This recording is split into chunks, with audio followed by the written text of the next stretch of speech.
मैं इतना ही कहना चाहता हूं कि धौलपुर में जिस तरह का ड्रेनेज सिस्टम खराब है, पूरे 1 साल के अंदर कोई ड्रेनेज सिस्टम सही नहीं हो पाया है। और दूसरी चीज़ मैं कहना चाहता हूं, प्रशासन लापरवाह, कोई काम यहां पर हो नहीं रहा है।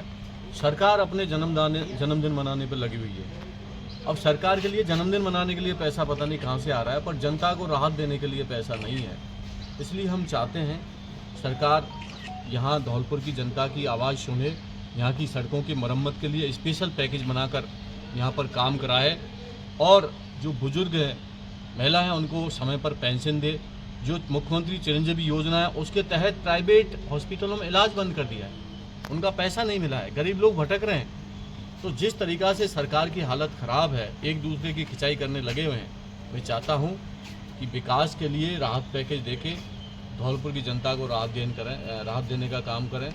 और हमारा 21 तारीख से लेके 23 तारीख तक हमारा सेवा दल का कैंप है आपके माध्यम से, जिसमें हमारे प्रदेश के अध्यक्ष, हमारे सेवा दल के अध्यक्ष, तमाम हमारे प्रदेश के कांग्रेस पार्टी के वरिष्ठ नेता, एमएलए, एमपीज वगैरह सब लोग यहाँ पधारेंगे। ज़्यादा से ज़्यादा संख्या में लोग आएँ।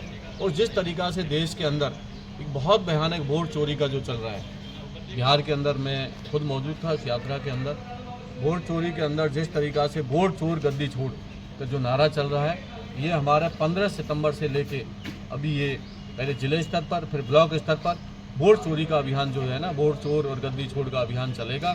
और सरकार को ये बात माननी पड़ेगी कि जो आधार कार्ड है उसको सम्मिलित कर उसकी पहचान को, जिस आधार कार्ड से पासपोर्ट बन सकता है, जिस आधार कार्ड से हमारा पैन कार्ड बनता है, पासपोर्ट बनता है, जिस आधार कार्ड से हमारा बैंक खाता खुलता है, उससे सरकार आईडी बनाने को नहीं, मतलब नागरिकता मानने को तैयार नहीं है। इसलिए हम चाहते हैं कि सरकार को सद्बुद्धि आए और इस वोट चोर गद्दी छोड़ के नारे से सरकार बौखलाई हुई है। और राहुल गांधी जी ने और खड़गे साहब ने जिस तरीक़ा से प्रेजेंटेशन दिया है, आप सब लोगों को पता है, जनता सब इनकी बातों को जान सकती है। सर, आज हम लोगों ने यहाँ धौलपुर में जन सुनवाई की है, और पूरे धौलपुर के अंदर पिछली साल भी काफ़ी पानी भरा रहा था, परंतु जिस तरह के हालात हैं आप सब लोग जानते हैं। पिछली साल भी हम लोगों ने काफ़ी कोशिश करी, पानी निकलवाया, परंतु सरकार संज्ञान में नहीं ले पा रही। कई चीज़ हमने प्रपोजल बनाए, स्थानीय लोगों से फीडबैक आया, उस आधार पर हम लोगों ने कहा भाई पानी का ड्रेनेज सिस्टम ऐसे हो सकता है, पर प्रशासन लापता है और नगर परिषद के तो पते ही नहीं है। मेरे को सुनने में आया है कि कल 6 कर्मचारी ट्रैप हुए भ्रष्टाचार के आरोप में, और हम 1 साल से कह रहे हैं कि भैया नगर परिषद को संभालो, धौलपुर को संभालो, तो कोई सुनने वाला, कोई रखवाला है नहीं। प्रशासन सुनता ही नहीं है। प्रशासन से कोई मिलने जाओ, दफ्तरों के अंदर तो अधिकारी मिलते नहीं हैं, गरीब लोग परेशान हैं। सरकार हेलीकॉप्टर में घूम रही है और विधायक और मंत्री अपने जन्मदिन में मस्त हो रहे हैं। जनता परेशान है, कई लोगों की मृत्यु हो गई है, कई लोगों की मृत्यु हो गई है, परंतु सरकार नाम की कोई चीज़ है नहीं। तो मेरा तो इतना ही सरकार से निवेदन करना चाहता हूँ, गरीब लोगों पर अत्याचार हो रहे हैं, सुनने वाला कोई है नहीं। विकास के नाम पे जीरो। आज तक धौलपुर के अंदर 1 किलोमीटर सड़क नहीं बनी है 2 साल के अंदर। 1 किलोमीटर सड़क बनी हो, मेरी नॉलेज में तो है नहीं, स्थानीय लोग भी बताते हैं कि 1 किलोमीटर भी सड़क नहीं बनी। कोई किसी तरह का काम यहाँ पर चल नहीं रहा है। आए, मीटिंग की, और मीटिंग करने के बाद यहाँ से सरकार निकल जाती है। विकास होना चाहिए, काम होना चाहिए। जब तक काम नहीं होंगे तब तक क्षेत्र का विकास हो नहीं सकता। जनता ने बहुत बड़ा जनादेश इनको दिया था, झूठे वादे करके आ गए। जिस तरह का हाल है आप सब लोग जानते हैं, आपदा आई है, त्रासदी है, मुआवजा मिलना चाहिए गरीब लोग। कल मैं गया था शर्मथरा, बाड़ी, बसेड़ी, धौलपुर के ग्रामीण इलाकों का दौरा, फसल पूरी तरह से नष्ट हो गई। और केंद्र सरकार ने एक नियम बना दिया कि खड़ी फसल होगी उसका मुआवजा नहीं मिलेगा। अब आप बताइए, जो फसल उगी नहीं और जो फसल मीडियम क्लास में जो क्रॉप है वो बीच में ही उसको वो गल गई, आपदा से उसका नष्ट हो गई, तो उसको क्यों कौन जिम्मेदार होगा? तो निश्चित तौर पर जो नियम कानून है बिल्कुल वो गलत है और वो अभी से बने, पहले नहीं थे। किसान को उक्त मुआवजा मिले, त्रासदी हुई है, जो लोगों की मृत्यु हुई है उनको शीघ्र मुआवजा मिले, और धौलपुर को में सरकार को सद्बुद्धि आए, इस धौलपुर की सड़कों को ठीक कराए। जब तक ये सड़कें ठीक नहीं होंगी तो लोग क्या करेंगे? पिछली साल की सड़कें आज तक ठीक नहीं हुई। आपदा के अंदर पैसा मिलता है, पता नहीं कहाँ जा रहा है। गरीब लोगों की पेंशन नहीं मिल पा रही, जो बुजुर्ग लोग हैं 4-4 महीना पेंडेंसी है, मिलने को तैयार नहीं। अधिकारियों को फ़ोन करो, फ़ोन नहीं उठाते हैं, फ़ोन ही नहीं उठाते हैं।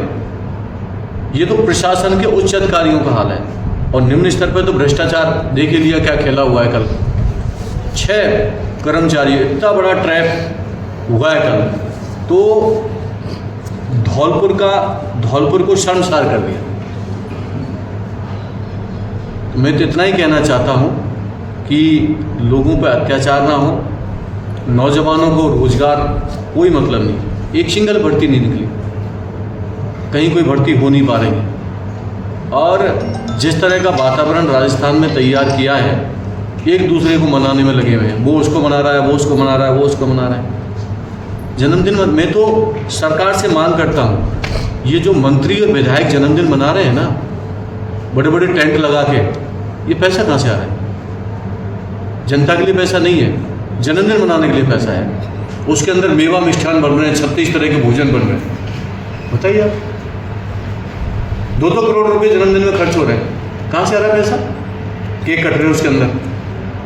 तो मैं इतना ही कहना चाहता हूँ कि सरकार को सद्बुद्धि आए, क्षेत्र का विकास हो, हमारी पहली प्राथमिकता है। मैं धन्यवाद देना चाहता हूँ केंद्रीय सड़क एवं परिवहन मंत्री जी को, कि जो जनता की मांग थी, धौलपुर की जनता ने मेरे से डिमांड की थी, जो मचकुंड पर ओवर ब्रिज है वो बनेगा, साइड की जो हमारी NHI की पटरी हैं, जो सबलेन है, वो दोबारा से रिपेयर होंगी, और उसके बाद में ड्रेनेज सिस्टम के लिए राशि स्वीकृत की है, एक ब्रिज के लिए राशि स्वीकृत की है, एक बाड़ी की समस्या थी जो पिछली बार में जब आया था आप लोगों ने बताई थी, पुलिया वाली, उसकी राशि भी स्वीकृत हुई है। तो मैं धन्यवाद देना चाहता हूँ केंद्रीय सड़क एवं परिवहन मंत्री जी को। मेरे निवेदन पर उन्होंने तकरीबन 55-56 करोड़ रुपया तो इसके लिए स्वीकृति प्रदान की है। मुझे लगता है 7 करोड़ के आसपास पुलिया निर्माण के आसपास राशि स्वीकृत की है। हम चाहते हैं, और जिस तरह का रेलवे का प्रोजेक्ट है, मेरी लाख कोशिश करने के बाद भी, आप मीडिया के लोग साथी भी थे, मैं भी था वहाँ पर, हम सब लोगों ने प्रयास किया, यहाँ की जनता ने प्रयास किया कि भाई यहाँ पर पानी इकट्ठा होता है, इसमें एक ब्रिज को जो अंदर जो नाला बनाया है वो गलत बना है, पर अधिकारी मानने के तैयार नहीं है, वो हमें पढ़ा रहे हैं। मतलब जो व्यक्ति सरकार में मंत्री रहा उसको समझा रहे हैं। हमने कि भाई इसमें 3 ड्रेनेज सिस्टम बनाई है आप लोग, उन्होंने एक ही बना 2 ही बना दिए, और उसको भी घुमाव देके बना दिया। कई चीज़ हम लोगों ने बोली, आप लोग भी साथ थे उस दिन। हम लोग कड़ाके धूप बहुत तेज़ पड़ रही थी, तेज़ धूप के अंदर हम सब लोग वहाँ गए थे, उसके बावजूद भी पानी वहीं वहीं भरा है। अब बीमारियाँ फैलेंगी, बीमार होंगे लोग। तो मेरा तो इतना ही निवेदन है कि सरकार सुने। मैंने इसके लिए जांच कमेटी के लिए निवेदन किया है मंत्री जी से, रेल मंत्री जी से, भाई इनको आप जांच कमेटी बनाकर, इसकी उच्च स्तरीय जांच कमेटी बनाकर जांच की जाए, जिससे वहाँ पर पानी ना भरे और शीघ्र ही रेल सेवा बाड़ी से लेके सरमथरा से लेके और धौलपुर तक की रेल सेवा शुरू हो, ऐसी मैं आशा करता हूँ।